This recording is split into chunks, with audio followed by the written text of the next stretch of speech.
Malcolm there. I was on the board of directors at ASSI back in 2001. That's been a while. That's the only change. Thank you. I received a call that they asked me if I was going to be here at the IEEE symposium. I was debating whether to come. And he said, we want you to present something about what is happening out in the field with the Repack. And the title that was given was Practical Implications of the Repack. I thought about that, and I said, that sounds like an oxymoron to me, with the words practical and Repack being the operative words. The more I thought about it, in the end, though, it is practical, and there are some good things that come out of it. Here's the process. First of all, I want to give credit where credit is due. And I just want to tell you that I'm thankful, as many others that I've talked to have been, that Cavell, Mertz, and Associates and the team that they put together has been handling this reimbursement Form 399 processing. It's nice to be able to call somebody for ask a question, and they know how to spell transmitter, and they also know what a transmitter is. And the experience factor, I think, has been very refreshing. I know that they fought some battles to try to clarify some very nebulous issues, and they've been extremely helpful, and I just want to thank them, and I think they deserve a mention for that. There are 999 UHF stations that are in this Repack program. We have 175 have sold their licenses, 31 have changed from UHF to VHF, 12 actually going off the air. And these numbers are varying a little bit. I think there's some changes in there, but that's the most accurate information that I have at the moment. Also, we have 61 stations in Canada that have been affected by this Repack that have to be taken into consideration. So we're kind of getting a picture of the massiveness of what this involves. And those of us, and there's many in this room who've been involved in the TV studies and filling out the forms, realize how complex all of this is and what all is involved in it. We have 3.5 years allotted for the Repack. There are 10 phases in it. We're already, 6 months into the program, no reimbursement yet. Stations are waiting to start the process of this constructions and ordering of their equipment, but they can't do it because they don't have the funds to do it right now. This is an anticipated problem. It was a fear that many had, and it's coming to reality right now. That needs to begin pretty quickly. I know that the FCC went in Friday to present the budget to Congress and to ask for more monies. I received an email last week of a copy of an email that the FCC sent to one of my clients. And in it said, we are only going to be able to reimburse you 50% at this time. What kind of problems is this going to cause for you? I will not tell you what the answer was for the sake of everybody's ethical concerns in here. But the station basically said, we can't start. Just the tower work alone is more than the 50% than what they are asking for the reimbursement, and they just don't have the funds for it. The applications for construction permits, of course, have all been filed. We have a maximization process that's going to be coming up as well. The application for reimbursement using the Form 399, the deadlines have been met on that. Of course, we're waiting those results. This is the thing, approval and reimbursement. What's it going to be? Can we begin construction and complete it before the assigned deadline in the 3.5 years that was allotted? The more we get into this, the more we realize that it may not be possible, simply because, and I'll just mention a few things, a lot of the tower construction costs that are going to take a lot of time and tie up a lot of tower crews are exceeding what was initially proposed or anticipated. And this is a problem, of course, the tragic incident in Florida from a tower company who is at the top of the list, the safest, and with the best safety record, and yet, because of the dangerous work, accidents still happen. And we need to keep in mind that we don't want to rush anything either. The last thing we want to do is get somebody out there and say, we got a deadline to meet, hurry up. You just don't do that with a tower crew. Not if you want the job done right. This is what I'm getting feedback. They wanted to know what the field was saying. Here it is. Will the reimbursement be enough? And we go through different topics, and then every time I come up to a different subject, they come back to this. Will the reimbursement be enough? They're more concerned about how to pay for this process than anything else. In-house expertise and time is not available. We have been very negligent, I think, in the industry in trying to promote and educate engineers in the transmitter and RF portion. We've been promoting IT, and the expertise is there in all the stations, but the RF is not. That's where your signal is being delivered, for the most part. And we're finding out that, except in major markets, and even many of the major markets, there's engineers that do not understand RF. They don't even know where the transmitter plant is. It may be a shock to you. Now, there are several in here who do the same thing that I do. And I see some shaking of heads. That's exactly what happens. You know, where's your transmitter? I've never been out to the transmitter. Or I know where it is, but I don't know what to do with it. The guy that was here retired. He has left, and we don't know what he did, and until something breaks, and we just call somebody when you're off the air. I think I've hit this thing too many times here. How do I go back on all this?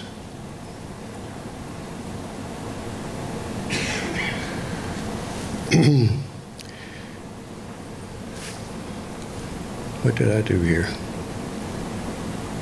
I'll keep this up. Do we have enough tower qualified installers and experienced installers? And I know the argument's going back and forth about the availability of tower crews. And I believe in training. Training is essential. It's critical. You can't do it without it. But experience is just as important as the training is. You got to be able to apply what you learn. And that's what your safety factors are for. Are there enough qualified and experienced installers? I can tell you right now that there aren't. And an experienced installer is one who just not only knows how to put equipment in, but knows how to put it in properly, taking care of the grounding effects, making sure there's adequate power, everything's fused correctly. The RF portion of it is sadly lacking right now. How do you plan an RF plant in your installation process?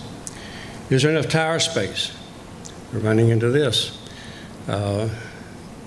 We are actually having to, we're in a quandary, whereas in the digital transition, you kept your analog channel on for a certain amount of time while your digital was on, and so the client or the viewers had an opportunity to continue watching either the program, whether it's in analog or in digital, until they got used to the digital, and eventually the analog was turned off. What we're looking at right now is a direct cut. All of a sudden, your channel is there on channel 44, and then the next day it's going to be on channel 32 or whatever. And the client is going to, the viewer is going to look at that and say, I remember some announcements that were made about this. And then they're going to be scrambling to try to find out where that other channel is.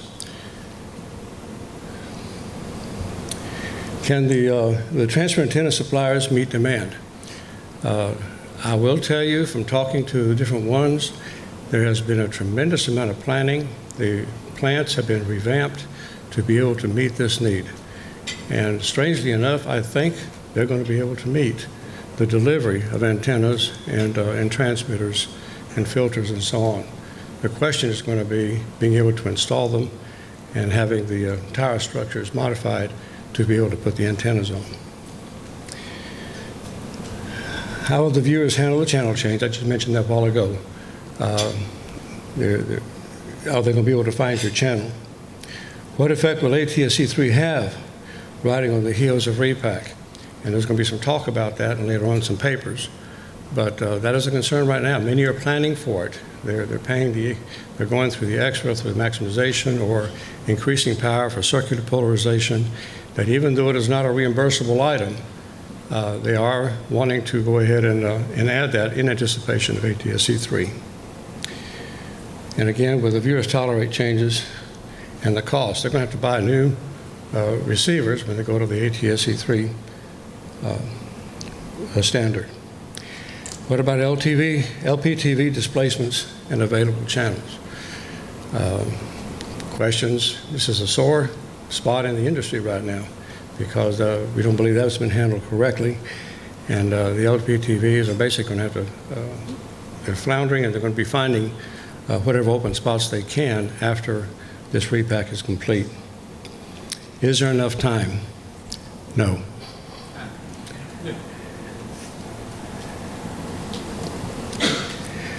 In the Form 399, to bring you up to date on that, some stations went beyond the moon and asked for the galaxy. We've heard of some very, very large sums being requested because they thought they could.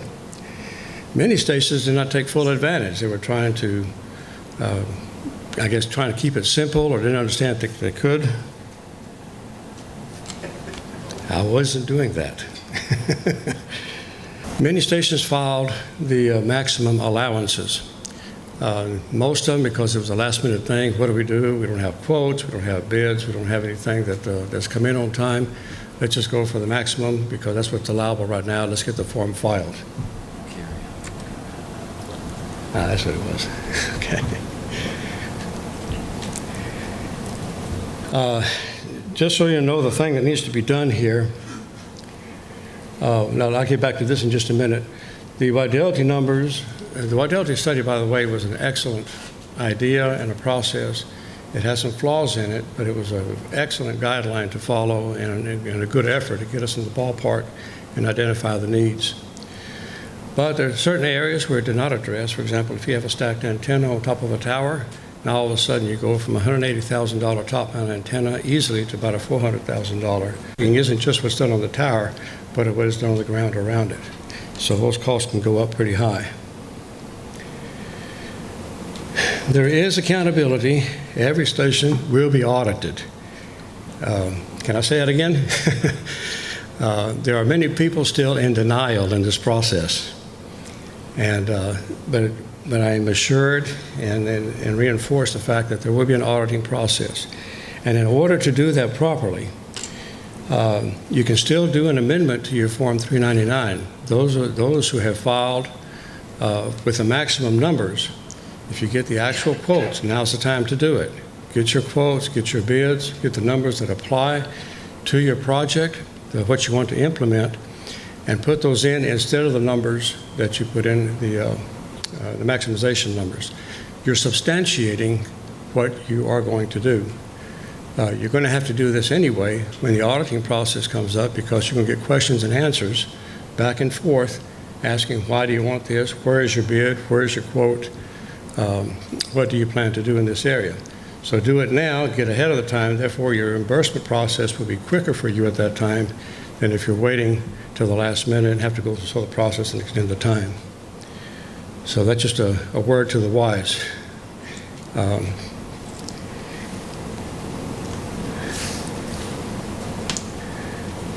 Implementing a repack. You're going to have a plan. A lot of people are not used to doing this for the transmitter site. They simply have a transmitter delivered, gets installed, it gets put in, they walk away. There's going to be a lot more involved in this. You have site coordination. You have to interact with other people. You have to make room for your transmitter in your building. Do you have enough adequate power for your transmitter? Cooling. Just a number of things that are involved in it. You have to have a plan. It just doesn't happen and one day it's there and it just grows overnight. That's not something the way it works.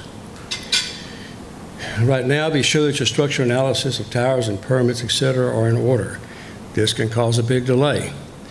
And those people who are in phase 1 and phase 2 with this short time fuse that we have right now, this is extremely important because we're finding that some permits take as much as 6 months to process.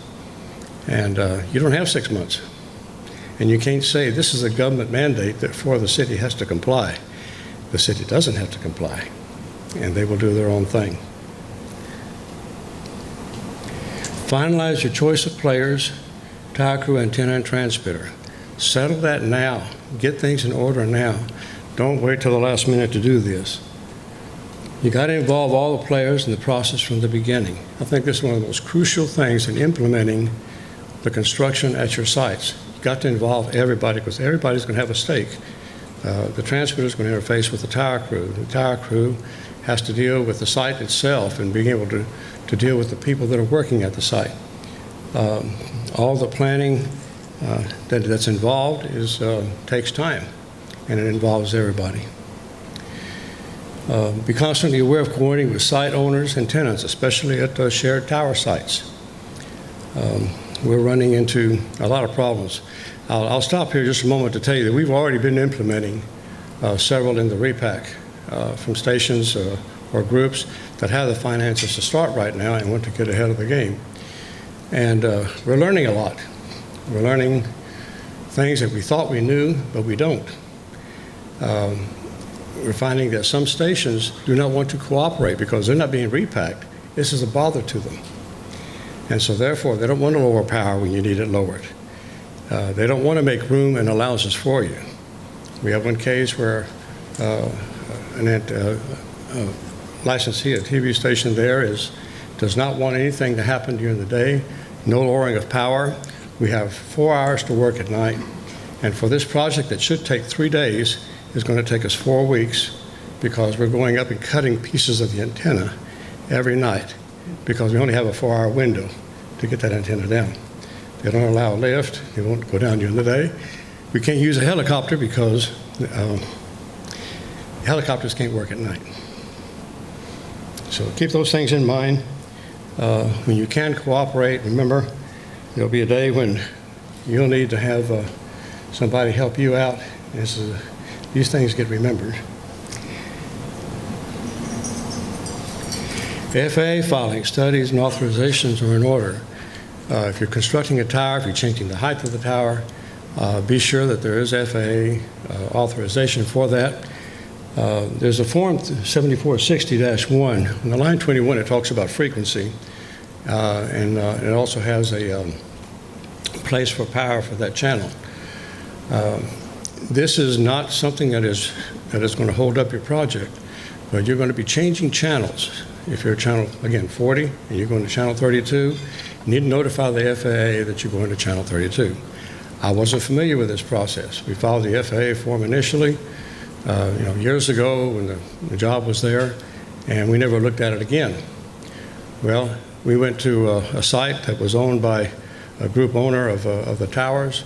They would not even accept our application unless we filed and filled out that form first and notified the FAA that we were changing channels. Then they would go ahead and process the application. So again, it's not going to stop your process in terms of the FAA, but the site owner can require that, and that can hold you up.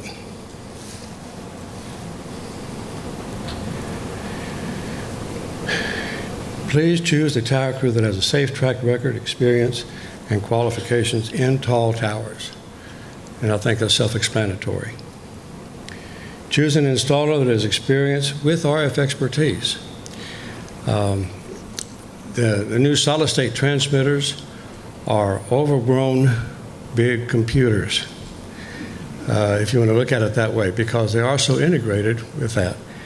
And an IT person, once it is installed, can pretty well operate these transmitters. They haven't a clue as what the RF does. They haven't a clue as what power is. And but they can certainly get on the screen and find out what all the parameters are and make whatever adjustments they want. Training right now is very important because these IT personnel are the ones who are ultimately going to be running the transmitter sites. And we spend a lot of time training these people as well.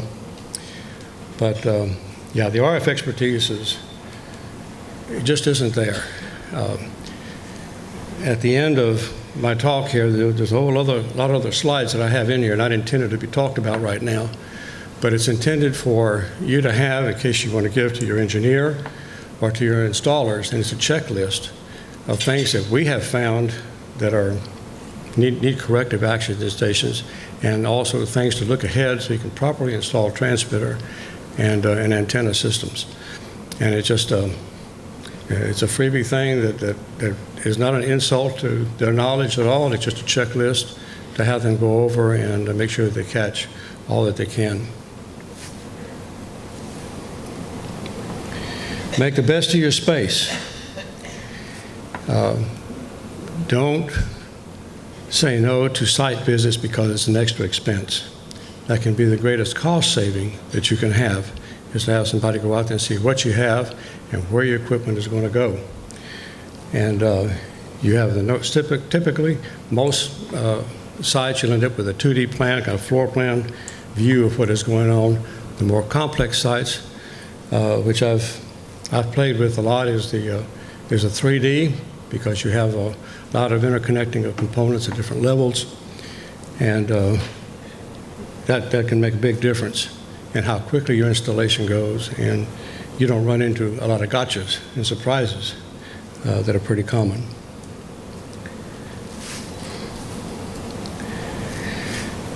This is something I want to mention separately from the other list, because we need to supervise that everybody's going to have electricians on site to do something in any installation. Please supervise. They get in the way of RF runs. They do a good job, but they do it their way. They are not broadcasters.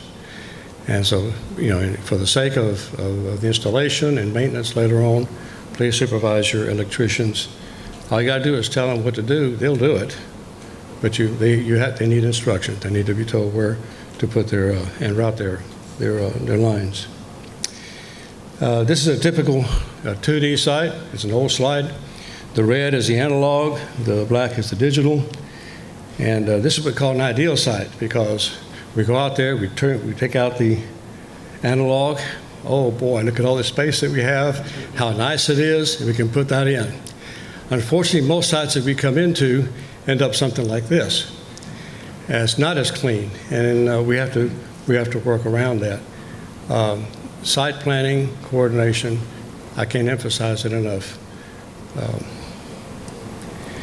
This is a 3D rendition of a very large site that we did, and it was required in 3D because of the complexity of it. Believe it or not, it went in. We never made a single change to this design when we made the installation, because it was all done ahead of time. It's a more expensive process to plan it that way. Those are two 78 kilowatt solid state transmitters. Okay, that's really the end of my presentation, except for all these other slides that I have. I don't know how much time I've got left. Well, I guess we can go through them rather quickly. I don't want to spend too much time on them, but this is what I'm talking about, in being able to keep your engineer informed and things for him to watch out for. Your air-cooled solid-state transmitters, high efficiency, small footprint. You have greater than 50% efficiency in VHF, 40% or more in the UHF.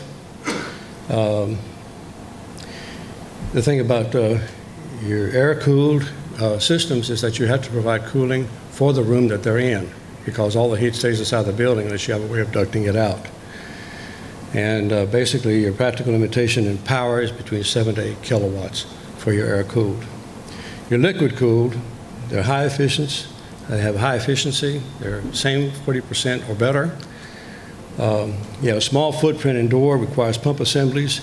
And these are pump assemblies inside. The heat exchangers are outside on the equipment pad. Again, the same efficiencies of 50 for VHF, and 40% or better for UHF. But the heat is taken outside. And so you have minimal heat load in the room, and you can go from 8 to 108 kilowatts of TPO. That's a big transmitter. And I think the World Trade Center, they have the 108 kilowatt up there right now. And as I understand, it's working quite well, the last report that I had. Tube type, this is a big decision issue. There's only one that's really very available right now for sale by Paragon. This is the high efficiency MSDC tube. And you do get better efficiency of the tube, but your system efficiency And the way we measure efficiency for the digital systems is at the box that provides the power. We put the amp meter right at the input 480 source. We measure it there against the power output. That's the efficiency. And so the overall efficiency of the tube is better, but the system efficiency, because of all the amplifiers to drive it and the pumps, et cetera, drops it down to 34%. It is high maintenance, high replacement cost in the tube, but you certainly get the power output, 30 to 120 kilowatts.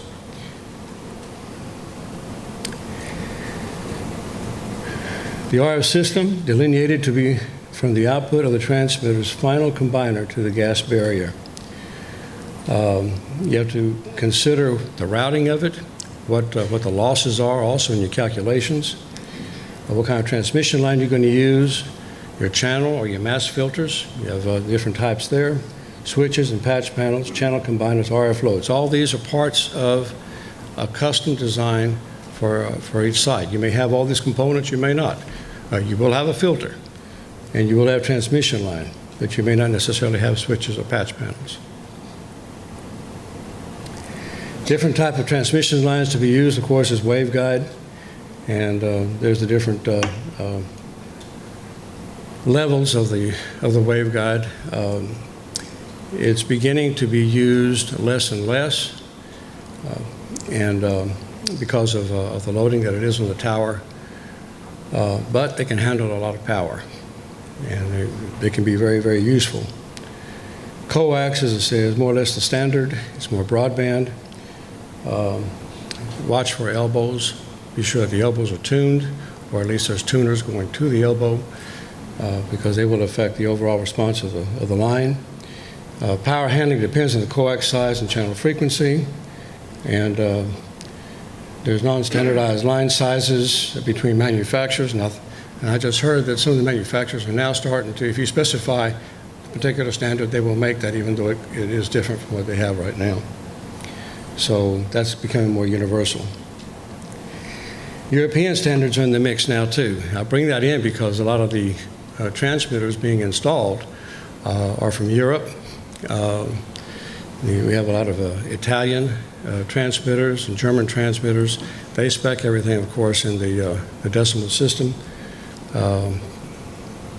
We have to be sure and make sure the conversions are correct. We've seen some sites where they forgot to convert, and measurements didn't quite match. Channel or mask filters. The older mask filters are typically not retunable, and they're fairly large. The new family of mask filters are smaller. They're also using water cooling now for your solid-state transmitters, and they integrate to the transmitter itself.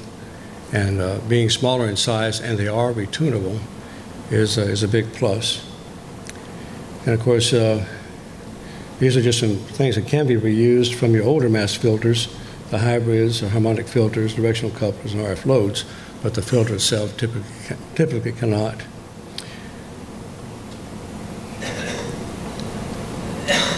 Do you want to choose between filters? You have the reflective versus what they call the constant impedance, or the CIF type. An easy way to remember that is reflective is a single filter. The CIF is two of those filters put together and running in parallel and using combiners and splitters at the input and output. They're sharper.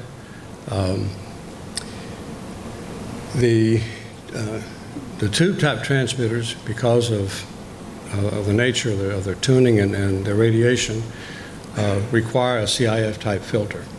All the solid states, usually because of filtering within the cabinet itself, can operate very well with just a reflective filter. Now, another thing to take into consideration is looking towards ATSC3. It is becoming desirable, not essential, but it's desirable to go to an 8-pole versus a 6-pole filter, because it gives you sharper shoulders, and a little bit better isolation into the side channels. And we use 12 poles typically when we go to channel 14. I think Merrill's going to present something on that. That is not the solve-all problem, by the way, but that is a step in that direction. There are other issues that happen at channel 14 as well. Switches and patch panels. When you can put them in, do so. Going into the load, some stations skimp on it, and we have no way of testing into a load because they just went directly from the transmitter to the filter to the antenna, the transmission line. And why do we need a load? You don't broadcast into a load. There's a thing called test time and troubleshooting and various other things that you want to do, and that's pretty essential. Your coaxial switches, make sure that they're broadband. Of course, the coax size determines the power handling.